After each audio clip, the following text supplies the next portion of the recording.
rencontre? Bon, globalement, la rencontre, l'objet, c'était annoncer notre candidature.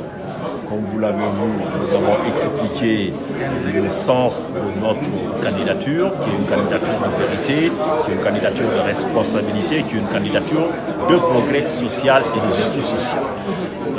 Donc, face à cela, c'est une candidature aussi qui est sous-tendue par des valeurs. Nous croyons fermement à la liberté, à la démocratie et aux droits de l'homme et à la nécessité de respecter l'indépendance de la justice. Face à cela, nous avons décidé de prendre nos responsabilités compte tenu de la situation économique du pays.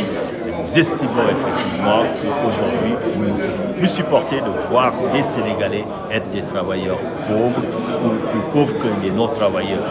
Et c'est pour ça effectivement que nous estimons qu'il y a un certain nombre de réformes indispensables qu'il va falloir mener et nous estimons effectivement être à la hauteur des défis économiques et sociaux qui doivent être relevés par le Sénégal pour aller de l'avant.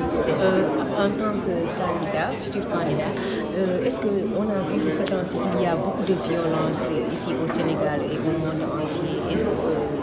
Quelle lecture? Oui. Oui, alors nous, la violence, ça c'est symptomatique de la faillite de l'État. Le premier des droits de l'homme, c'est le droit à la sécurité. L'État doit assurer la sécurité.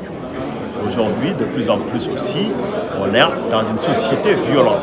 Mais la violence même aujourd'hui, qui est dans la société sénégalaise, au-delà de la violence en soi et de la faillite de l'État qui ne réprime pas assez ou qui ne prenne pas assez de précautions, est symptomatique du malaise que traversent les Sénégalais.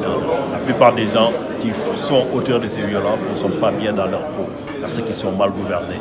En tant que candidat, qu'attendez-vous à la population?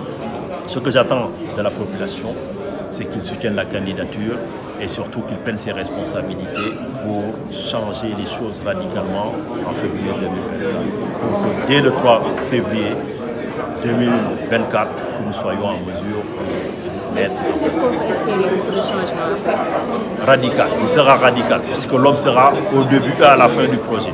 Entre soigner les malades et construire autres choses, moi je soigne les malades.